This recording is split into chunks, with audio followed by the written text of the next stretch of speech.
हज़रत बिलाल रज़ी अल्लाह ताला अन्हु, पूरी दुनिया हज़रत बिलाल रज़ी अल्लाह ताला अन्हु को जानती है क्योंकि आशिक रसूल गुजरे हैं। उमैया का भी जुल्म सहा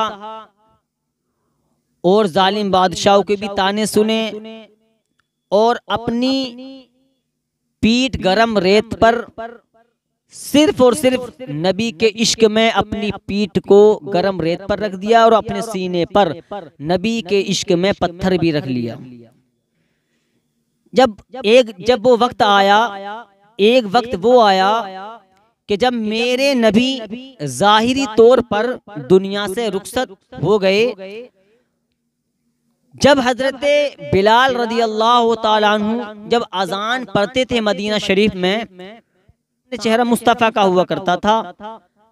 जब मेरे नबी दुनिया से तशरीफ ले गए, जाहिरी तौर पर रुखसत हो गए, तो हजरत बिलाल रज़ी अल्लाह ताला अन्हु ने मदीना शरीफ छोड़ दिया और मुल्क शाम चले गए।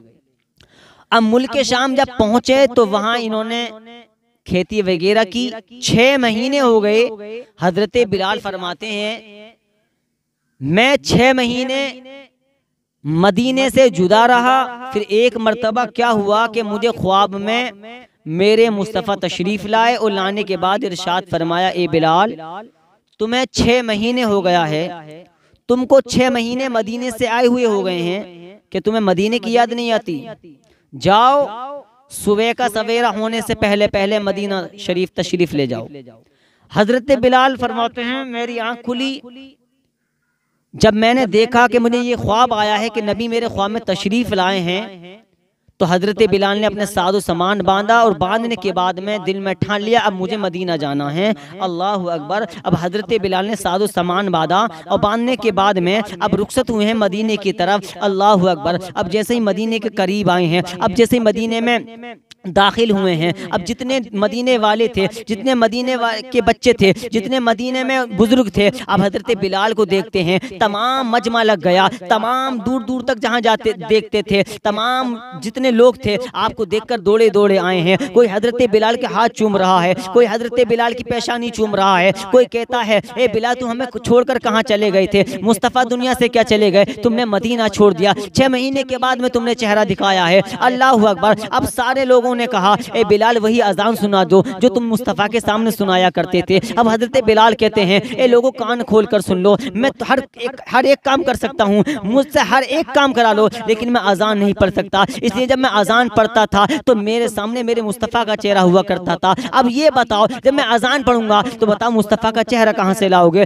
कुछ भी काम करा लो, लेकिन अजान को मुझसे ना कहना। अब लोगों में तमाम इंतशार पैदा हो गया, तमाम घबरा गए, तमाम परेशान हो गए। मदीने के लोगों ने एक मीटिंग की। उस मीटिंग में जिक्र यह हुआ कि फातिमा ज़हरा के बेटों को बुलाया जाए, यानी इमाम हसन और इमाम हुसैन को बुलाया जाए। प्यारे मुसलमानों, ये इमाम हसन और इमाम हुसैन कौन है? जिसने नाना के दीन की खातिर पूरा खानदान करबला के मैदान में कुर्बान कर दिया। ए नौजवानों, प्यार करो, उससे प्यार करो जो दीन के घर वालों को कुर्बान करके चला गया और हमें ये मैसेज दे गया कि जब अल्लाह के नबी ने ये फरमाया था, ए मेरी उम्मत के नौजवानों, मैं अपनी उम्मत पर 2 चीजें छोड़कर जा रहा हूँ। एक तो अहले बैत को छोड़कर जा रहा हूँ और एक कुरान को छोड़कर जा रहा हूँ। ये वही अहले बैत हैं जो करबला के मैदान में कुर्बान हुए थे। अब मीटिंग हुई है, मीटिंग हुई होने के बाद में लोगों ने कहा, चलो इमाम हसन इमाम हुसैन को बुलाया जाए। इमाम हसन और इमाम हुसैन को बुलाया गया। हजरत बिलाल भी मौजूद हैं। अब तक तो सारे लोग हजरत बिलाल के हाथों को चूम रहे थे। अब देखते क्या है, सारे लोग हजरत बिलाल कभी हसन को चूम रहे हैं, कभी इमाम हुसैन को चूम रहे हैं। बात ये रखी गई, इमाम हसन ने कहा, ए बिलाल चलो अजान सुना दो जो तुम नाना के सामने सुनाया करते थे। इमाम हुसैन ने कहा, ए बिलाल चलो अजान सुना दो, तो सुना दो। ए बिलाल चलो अजान सुना दो जो तुम हमारे नाना के सामने पढ़ा करते थे। अल्लाह अकबर। अब इतना सुनना था। सुनने के बाद में हजरत बिलाल कहते हैं, मैं हर किसी की बात टाल सकता हूँ, लेकिन इमाम हसन इमाम हुसैन की बात नहीं टाल सकता। कहा, तुम तो अजान की बात करते हो, अगर तुम मेरी जान भी मांगते तो मैं अपनी जान को कुर्बान कर देता।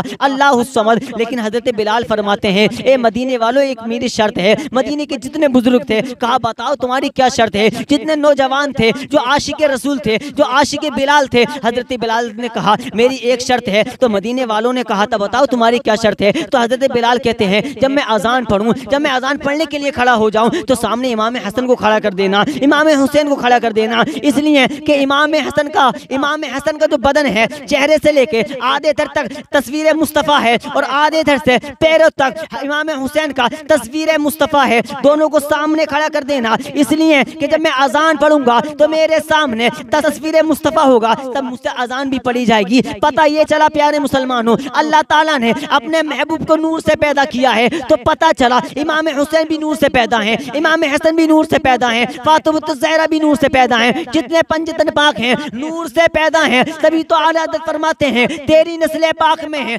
बच्चा बच्चा नूर का, तू है ऐने नूर तेरा सब घराना नूर का, तू है ऐने नूर तेरा सब घराना नूर का। प्यारे मुसलमानों, नमाजों की पाबंदी करो। आज हमारा मुआशरा अगर पीछे है, आज हमने नमाजों की पाबंदी करना छोड़ दिया, हमने कुरान की तिलावत करना हमने छोड़ दिया, वालिदैन की खिदमत करना हमने छोड़ दिया।